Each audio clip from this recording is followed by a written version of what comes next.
Shalom, saudara yang terkasih di dalam Tuhan. Bagaimana kabar Anda hari ini? Senang sekali saya Peter Chandra kembali menjumpai Anda di program Kacamata. Firman Tuhan menulis bahwa apa yang telah dipersatukan oleh Tuhan tidak dapat diceraikan oleh manusia sampai maut memisahkan. Tetapi pada kenyataannya, saudara, perceraian bisa saja terjadi pada keluarga Kristen. Dan biasanya yang terjadi adalah anak-anak dalam satu keluarga yang menjadi korban dari peristiwa perceraian dari orang tuanya. Anak-anak di dalam keluarga yang menjadi korban perceraian menjadi terluka, bahkan mereka mencari obat untuk menyembuhkan luka mereka dengan cara pikir mereka sendiri.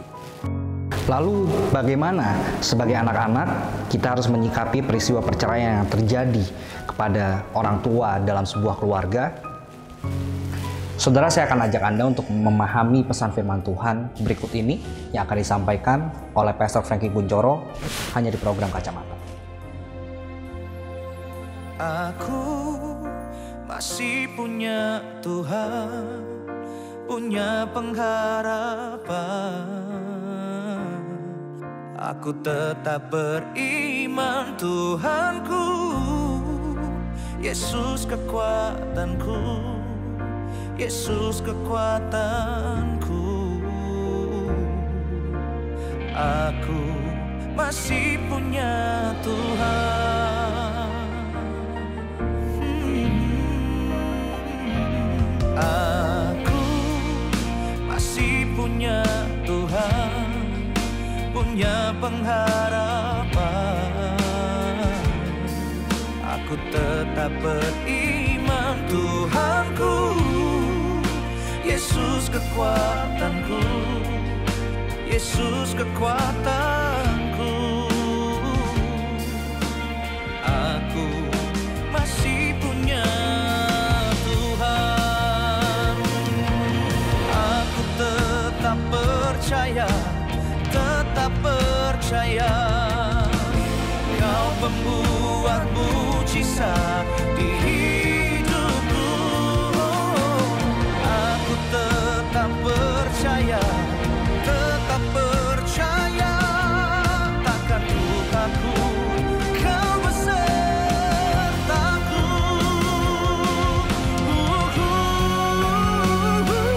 Aku masih punya Tuhan, punya pengharapan. Aku tetap beriman, Tuhanku, Yesus kekuatanku, Yesus kekuatanku. Aku masih punya Tuhan. Aku masih punya Tuhan, punya pengharapan. Aku tetap beriman, Tuhanku, Yesus kekuatanku, Yesus kekuatanku. Aku masih punya Tuhan. Aku masih punya Tuhan.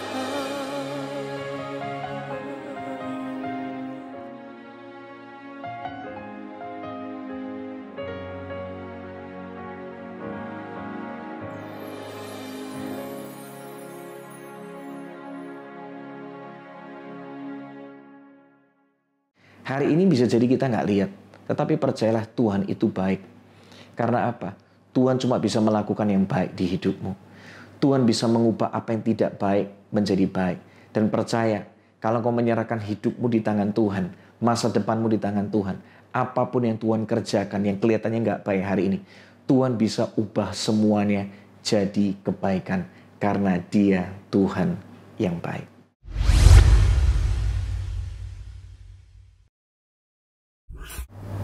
Halo, saya Franky Kuncoro. Saya senang sekali bisa membawakan sebuah topik yang luar biasa, Dan kali ini bicara tentang bagaimana kalau kita sebagai seorang anak itu menyikapi perpisahan atau perceraian dari orang tua.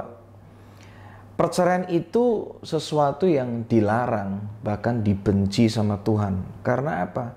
Seringkali membawa luka yang dalam. Masalah jadi tambah banyak bagi kedua belah pihak, bagi pria maupun wanita yang menikah. Dan gak cuma berhenti di situ, ini permasalahan bisa berlanjut bahkan sampai ke anak-anaknya, ke keturunannya. Anak-anak bisa menjadi timpang dalam kebutuhan kasih mereka. Karena mereka juga butuh kasih dari orang tua. Anak-anak seringkali tidak mendapatkan contoh yang baik dari orang tuanya. Bahkan seringkali bisa berlanjut ketika mereka menikah. Karena mungkin lihat orang tuanya, mereka merasa udah deh, bisa aja gak apa-apa deh. Orang tuaku juga bisa. Lihat. Ternyata dari satu generasi yang bercerai itu bisa mendatangkan masalah buat generasi berikutnya. Ruginya banyak sekali. Makanya Alkitab mengatakan Tuhan itu melarang dan membenci perceraian. Tetapi kita sadar kalau kita memang posisinya sebagai seorang anak, kita seringkali nggak bisa mengubahkan yang sudah berlalu, ya. Tetapi percayalah, sekalipun nasi udah menjadi bubur, bubur pun dapat dipakai Tuhan untuk sesuatu yang indah, ya. Di dalam Tuhan selalu punya masa depan. Nah, kalau kita sebagai anak, apa yang kita bisa lakukan ketika kita mendapati kondisi di mana orang tua kita akhirnya memutuskan untuk bercerai? Yang pertama yang saya belajar adalah terima dan ampuni keadaan terlebih dahulu. Karena memang dalam kehidupan ini saya belajar, kita harus menerima sebuah keadaan yang memang kita nggak bisa ubah. Mungkin kita udah pernah usahakan supaya papa mama nggak cerai.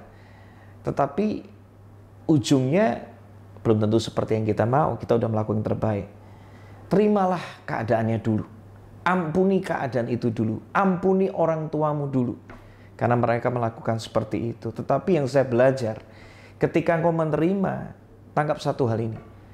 Di dalam Tuhan, waktu yang kelihatannya buruk, seringkali malah justru akan bisa menjadi waktu yang terbaik untuk kita bisa mengenal dan mengalami Tuhan. Mungkin selama ini kita lebih banyak bergantung dengan orang tua.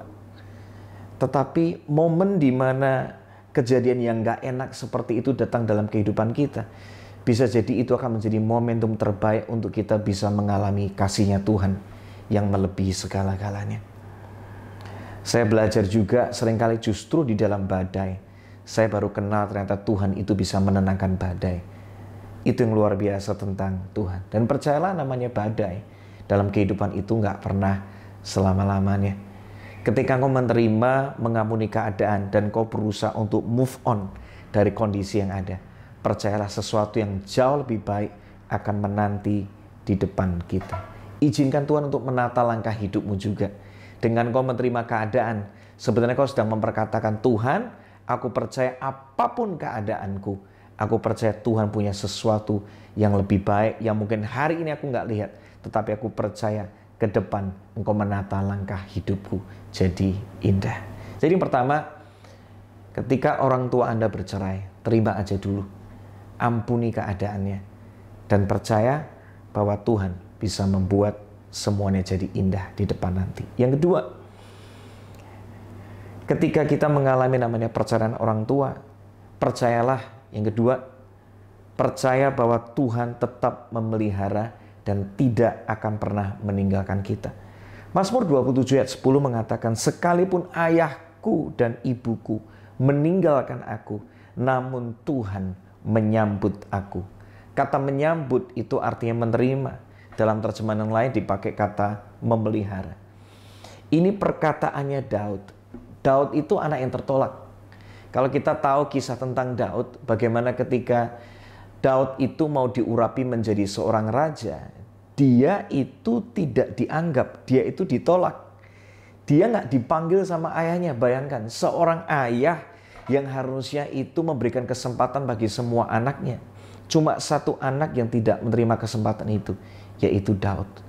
Beberapa literatur mengatakan bahwa kemungkinan Daud ini adalah hasil dari hubungan gelap ayahnya dengan seorang wanita yang lain. Jadi Daud itu diasingkan, nggak dianggap, nggak dikasih kepercayaan. Kalaupun dikasih kepercayaan adalah sesuatu yang paling rendah. Daud itu dipercaya sebagai seorang pengembala domba. Pengembala domba di zaman itu adalah pekerjaan yang pangkatnya itu rendah. Dia diasingkan oleh saudara-saudaranya, dianggap paling nggak berharga. Lihat, hidupnya begitu tertolak di tengah keluarga yang hancur. Tetapi dia berkata, sekalipun ayahku, ibuku, kalau mau saya tambahkan, saudara-saudaraku meninggalkan aku, tetapi Tuhan itu selalu menyambut dan memelihara.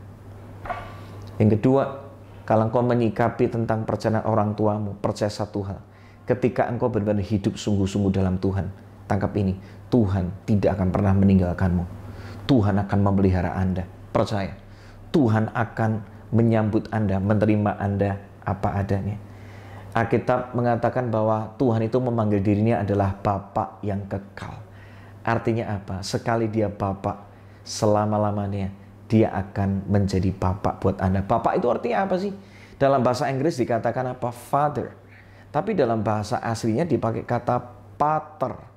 Pater itu artinya adalah provider atau penyedia atau sumber. Saya mau katakan, selama engkau sungguh-sungguh bersama dengan Tuhan, percaya bahwa Tuhan itu nyata di hidupmu, Tuhan mengasihimu, punya hubungan yang kuat dengan Tuhan dalam sehari-hari. Percaya, Tuhan akan pelihara Anda dengan luar biasa. Bapa akan menyediakan semua yang engkau perlukan buat masa depanmu. Berkatmu akan datang dari tempat maha tinggi. Ini gak main-main. Saya percaya ada kasih karunia khusus, terutama buat anak-anak yang ditinggalkan karena perceraian orang tuanya. Di balik banyak kejadian yang tidak mudah, justru bukan di tempat itulah kuasa Tuhan menjadi sempurna. Makanya saya berdoa benar-benar, hei, Bapa di surga gak pernah tinggalkan Anda. Dia akan memeliharamu. Engkau tetap akan punya masa depan yang terbaik. Lihat aja dari hidupnya Daud, bagaimana dia mengalami pemeliharaan Tuhan sekalipun dia ditinggalkan. Yang ketiga, kalau engkau anak yang mengalami kisah perceraian orang tua Anda, yang ketiga, percaya ini, apapun yang terjadi, Tuhan bisa mengubahnya jadi kebaikan. Kembali ke kisah Daud tadi. Justru gara-gara dia mengalami perceraian yang tidak mudah, kisah orang tuanya, Daud itu bisa melihat begitu banyak pekerjaan yang baik yang Tuhan nyatakan dalam hidupnya. Dia suatu kali gara-gara disuruh sama orang tuanya, dia ngikut, dia nurut, dia bisa berjumpa dengan Raja Saul. Kita tahu kisah tentang bagaimana dia mengalahkan Goliat, dan begitu banyak cerita yang indah dalam kehidupan Daud. Seorang anak yang tertolak, ternyata di balik itu dia menjadi anak yang tangguh. Dia menjadi penyembah ketika dia diasingkan. Dia nggak diterima sepertinya di tengah keluarganya. Dia anggap rendah. Tapi justru di tempat itulah Tuhan mengerjakan kebaikan. Daud menjadi orang yang begitu intim sama Tuhan. Ketika tidak ada satupun tempat di mana dia bisa bersandar. Orang tuanya meninggalkan, saudara-saudaranya melupakan. Lihat, nggak nganggep dia. Tapi justru di tempat seperti itulah dia nempel sama Tuhan. Dia menjadi pribadi yang tangguh. Dan kita melihat Tuhan ubah semua cerita yang pahit di masa lalu Daud. Dia diangkat sama Tuhan. Semuanya jadi baik.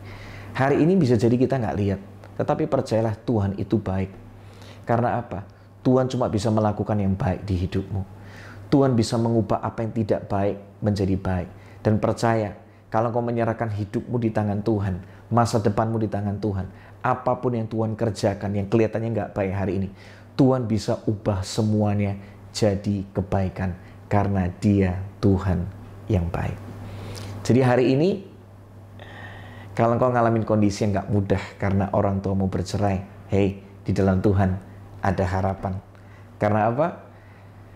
Tuhan selalu punya masa depan yang terbaik buat setiap kita. Apa yang kita bisa lakukan? Terima, ampuni keadaan terlebih dulu. Kita gak bisa mengubahnya. Tapi justru momentum seperti ini, waktu yang terbaik untuk kau bisa mengenal kasih Tuhan yang luar biasa. Apapun keadaanmu hari ini, yang kedua, percaya Tuhan memelihara.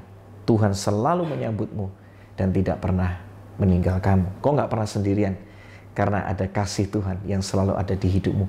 Dia akan memelihara engkau. Dan yang terakhir, apapun yang terjadi dalam hidup kita, Tuhan bisa mengubahnya jadi kebaikan. Hari ini kita nggak lihat, tapi Tuhan akan selalu bekerja dan Tuhan tidak pernah berhenti bekerja. Tuhan tidak akan pernah menyerah sampai semua yang baik Tuhan akan menyatakan di hidupmu. Dan saya percaya ketika Anda mendengar pesan ini, suatu kali nanti hidupmu akan jadi berkat bagi banyak orang. Karena Tuhan selalu mengerjakan kebaikan bagi orang yang mengasihi Dia, yang terpanggil menurut rencananya. Tuhan memberkati. Terima kasih Pastor Frankie Kuncoro yang sudah menyampaikan pesan firman Tuhan di episode Kacamata hari ini. Yang saya yakin pesan firman Tuhan tadi sudah menguatkan kita, jiwa anak-anak yang menjadi korban dari perceraian orang tuanya. Saudara, apapun kondisi yang sedang terjadi pada orang tua kita saat ini, mari kita sama-sama mau ingat bahwa kita tetap menjadi pribadi yang berharga di mata Tuhan. Jadi mari bangkit dari keterpurukanmu, mulailah kembali berdoa, meminta ampun kepada Tuhan, dan tetap menyerahkan persoalan orang tua kita ke dalam tangan Tuhan. Biarkan Tuhan yang bekerja dengan cara yang Tuhan sudah siapkan. Sampai di sini dulu saudara, perjumpaan kita di program Kacamata episode kali ini. Ingat untuk tetap taat protokol kesehatan karena pandemi masih belum berakhir. Saya Peter Chandra pamit, Tuhan Yesus memberkati.